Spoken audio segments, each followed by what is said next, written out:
आपका पैसा सुरक्षित नहीं है, क्योंकि चाहे डिमांड ड्राफ्ट हो, चेक हो या क्रेडिट कार्ड, सबके लेवल पे धांधली हो सकती है। और हम आपको बता दें कि आप चेक काटते हैं और अपना डिमांड ड्राफ्ट बनाते हैं, लेकिन आप देख चुके हैं किस तरह से चेक और डीडी से आपको चूना लगाया जा सकता है। लेकिन आपको हम इस बात से लगातार सतर्क करते आए हैं कि जो पैसा आपके पैकेट में है वो भी नकली हो सकता है। अब हम आपको ये बताने आए हैं कि जिस रफ्तार में देश में नकली नोट बन रहे हैं और बाहर से आ रहे हैं, उससे अर्थव्यवस्था किस दिशा की ओर बढ़ रही है और एक बहुत बड़े खतरे की ओर इशारा कर रही है।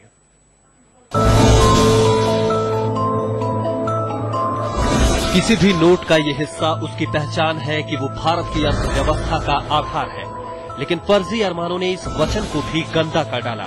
क्या असली और क्या नकली, हर नोट पर छपे हैं ये अल्फाज। आपको यकीन नहीं होता होगा तो जरा नजर डालिए इन आंकड़ों पर। 2006-07 में भारतीय रिजर्व बैंक ने कुल 2,31,90,000 रुपए मूल्य के जाली नोट बरामद किए। 2007-2008 में ये रकम दोगुने से भी ज्यादा बढ़कर 5,49,91,000 तक पहुंच गई और 2008-2009 में आंकड़ा पहुंच गया 15,57,05,000 रुपए के नकली नोट तक। ये तो हुई सिर्फ आरबीआई की बात। हिंदुस्तान का शायद ही कोई ऐसा कोना हो जहां नकली नोट का ये जाल फैला ना हो। तो आपने देखा कि इन तमाम जो मोर्चों पर दिक्कत आम ग्राहक को आती है, मगर वो खुद बेबस है। हमारे साथ ओरिएंटल बैंक ऑफ कॉमर्स के पूर्व चेयरमैन बीडी नारंग साहब मौजूद है। बीडी नारंग साहब, हमने देखा कि चाहे चेक के स्तर पर धांधली हो रही हो, डिमांड ड्राफ्ट के स्तर पर धांधली हो रही हो या फिर क्रेडिट कार्ड के स्तर पर, यहां पर ग्राहक अपने स्तर पर बेबस है। क्या आपको नहीं लगता कि कुछ क्रांतिकारी कदम उठाए जाने की जरूरत है, कम से कम बैंक्स के स्तर पर? अभी हमने देखा कि चेक ड्रॉप बॉक्स में डालने तक का मामला जो है वो सुरक्षित नहीं है। यकीनन आप जो कह रहे हैं वो सही है।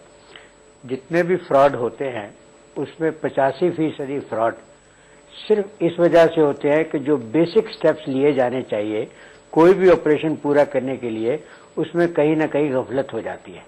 अकाउंट खोलने में गफलत, अकाउंट को ऑपरेशनलाइज करने में गफलत, कैश लेने में गफलत, कैश काउंट करने में गफलत, या उसको स्टिच करने में गफलत, या सॉर्ट करने में गफलत।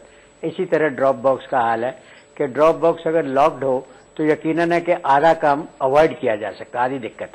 लेकिन अमूमन ड्रॉप बॉक्सेस लॉक नहीं होते, इसलिए आदमी छोड़ के चले जाते हैं और पीछे खाली 1-2 स्वीपर रह गया या कोई भी आदमी रह गया और बाकी का स्टाफ बाद में आया, तो कोई भी एक आदमी जरा सा आंखों से दूर हुआ तो दूसरा चेक निकाल सकता है।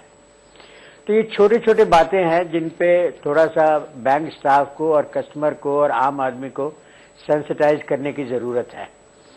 दूसरी एक जो असली दिक्कत ये है कि पहले इतने वॉल्यूम्स नहीं थे। 2-4 ब्रांचेस सारे शहर में होती थी जिनमें रोज के 40, 50 या 100 बंडल कैश आता था। चांदनी चौक, चावड़ी बाजार, सदर बाजार, इस तरह के 2-4-5 स्टेशन पे ब्रांचों में कैश का आना बहुत ज्यादा था। लेकिन अब हर तरफ पेट्रोल पंप खुल गए, सिनेमा घर खुल गए, तो कैश कलेक्शन सेंटर्स बहुत ज्यादा खुल गए, तो कैश छोटी छोटी ब्रांचों में भी बहुत ज्यादा आने लग गया। तो इसका मतलब ये हुआ कि ये जो सिक्योरिटी कॉन्शियसनेस है बैंकों में, वो चंद ब्रांचों से हटके हर ब्रांच में हर स्टाफ मेंबर में लाने की जरूरत हो गई है। आपने एक बहुत अहम मुद्दा यहाँ पर उठाया नारंग साहब, मैं आपको रोक रहा हूं यहाँ पर। नारंग साहब ने कहा कि आउटलेट्स बढ़ गए हैं, यानी कि जहां पर आप अपना कैश डाल सकें या कैश विथड्रॉ कर सकें, मगर उस हिसाब से जो हमारा सिक्योरिटी ऑपरेटर्स है या जो हमारे सुरक्षा इंतजामात हैं उस हिसाब से आगे नहीं बढ़ पाए।